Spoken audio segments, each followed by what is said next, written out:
président qui règne depuis plus de 40 ans vient de recevoir l'ultimatum le plus brutal de toute sa carrière, et la planète entière retient son souffle pour voir s'il va enfin tomber ou résister encore une fois. Paul Biya du Cameroun est dans le collimateur de l'ONU après une élection qui a choqué jusqu'aux observateurs les plus blindés, et ce qui va se passer dans les prochaines semaines risque de redessiner complètement la carte politique de l'Afrique centrale. Si tu veux comprendre comment un homme qui paraissait intouchable peut être à 2 doigts de la sortie, lâche ton like tout de suite et abonne-toi parce que cette histoire ne fait que commencer et chaque seconde compte. On y va direct, sans filtre, avec ce que personne n'ose te dire. Le palais d'Etoudia à Yaoundé trône comme une forteresse qu'on croyait imprenable sur un continent en pleine mutation. Derrière ses murs, un seul homme règne depuis plus de 4 décennies, défiant tous les vents du changement qui ont balayé l'Afrique. Paul Biya, le sphinx camerounais, fait face aujourd'hui à une tempête jamais vue. Les Nations Unies, cette machine qui a l'habitude de regarder ailleurs, brandissent maintenant le carton rouge sans trembler. Le ton monte, les accusations pleuvent, et le monde entier braque ses projecteurs sur ce leader nonagénaire qui s'accroche à son fauteuil comme à une bouée. Cette confrontation met à nu les fissures d'un système politique complètement fossilisé. Les capitales occidentales chuchotent, les chancelleries africaines paniquent, et le peuple camerounais retient son souffle.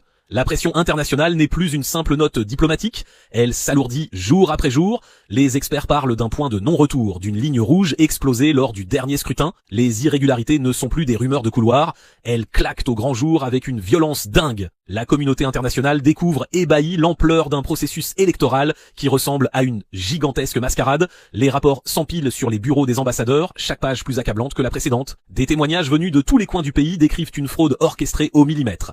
Les urnes transparentes promises se transforment en boîtes noires où la volonté du peuple disparaît comme par magie. Listes électorales gonflées, bulletins précochés, bureaux de vote fantômes. Le tableau est complet. L'opposition bâillonnée et morcelée assiste impuissante à cette parodie. Les médias indépendants sont réduits au silence ou forcés à l'autocensure. Les observateurs internationaux, pourtant rodés aux magouilles, n'en reviennent pas de l'audace des manipulations. Le vernis démocratique s'effrite et laisse apparaître un régime qui n'a de républicain que le nom. Cette élection ne marque pas un tournant par sa nouveauté, mais par l'impudence totale avec laquelle elle piétine les règles internationales.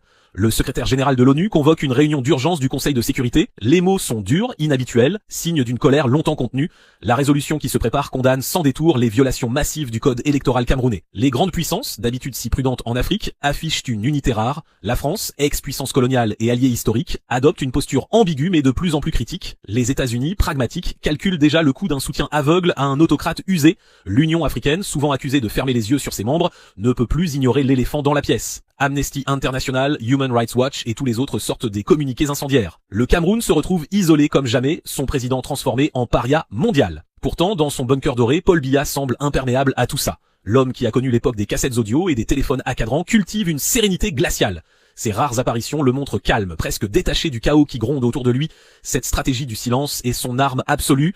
Il laisse ses ministres essuyer les coups, ses porte-paroles nier l'évidence, ses diplomates négocier les gifles. Cette distance olympienne rend fou ses adversaires et déroute les chancelleries étrangères. Comment faire vaciller un homme qui semble avoir transcendé les lois de la gravité politique? Son entourage le décrit convaincu d'être l'unique rempart contre l'effondrement du pays. Cette mégalomanie tranquille s'est construite sur des décennies d'allégeances achetées et de révoltes écrasées. Le culte de la personnalité, discret mais omniprésent, gangrène chaque institution. Les fonctionnaires tremblent à l'idée de prononcer son nom. Les ministres se battent à coups de lèche-bottes. Les généraux jurent fidélité jusqu'à la tombe. La machine répressive camerounaise tourne à plein régime, huilée par des années d'expérience. Les services de renseignement infiltrent tout.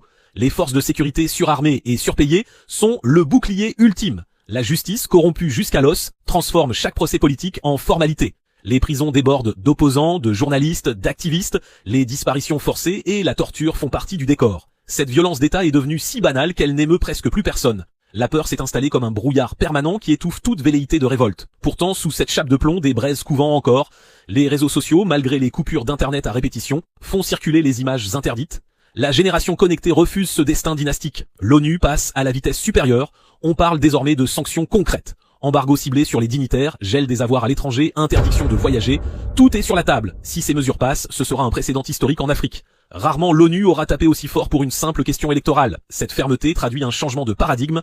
Les Occidentaux réalisent enfin que soutenir des dictateurs grabataires crée plus de chaos qu'elle n'en évite. Le souvenir du printemps arabe hante encore les diplomates.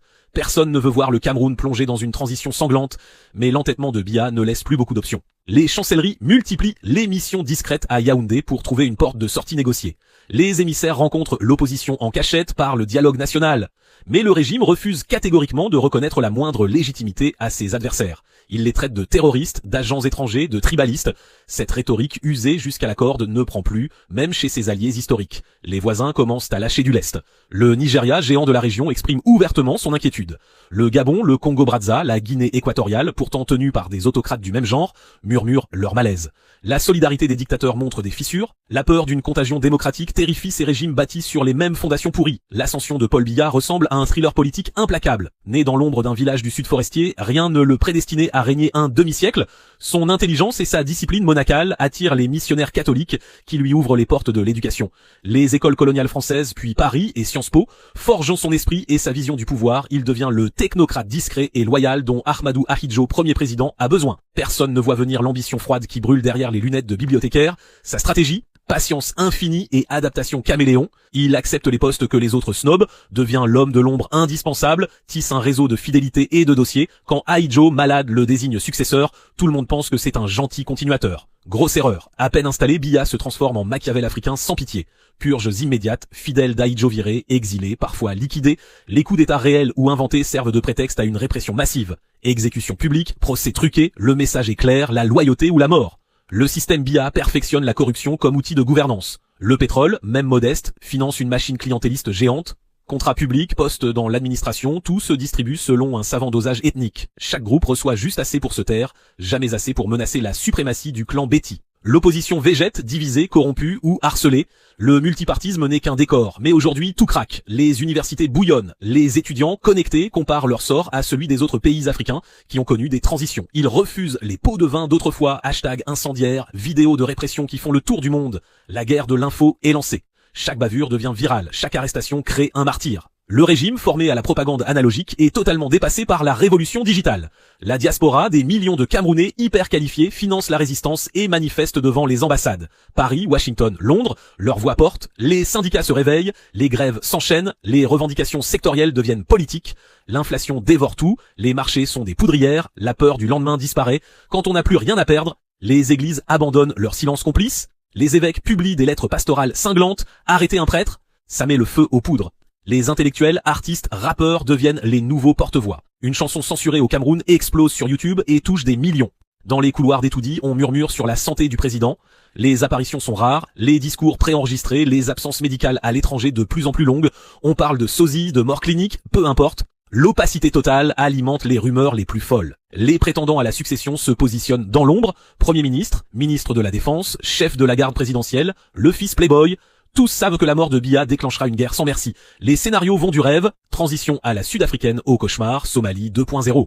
Entre les deux, coup d'état militaire ou chaos ethnique. Les voisins paniquent. Nigeria redoute les réfugiés, Tchad guette les opportunités, Gabon et Guinée équatoriale tremblent pour leur propre peau. La France est coincée entre ses intérêts et l'opinion publique. Les États-Unis préparent déjà les successeurs. La Chine, elle, reste en contact avec tout le monde. Elle veut juste que ses barrages et ses ports soient protégés. On arrive à la fin de cette vidéo, mais l'histoire de Paul Biya est loin d'être terminée. Les prochains chapitres risquent d'être encore plus explosifs. Dis-moi en commentaire ce que tu penses qui va lui arriver au doyen des présidents africains. Like cette vidéo si tu veux qu'on continue à te balancer du contenu de ce niveau. Pendant que tu regardes ça, des réunions secrètes ont lieu à Yaoundé et le destin de 30 millions de personnes se joue peut-être en ce moment même. Reste branché, abonne-toi, active la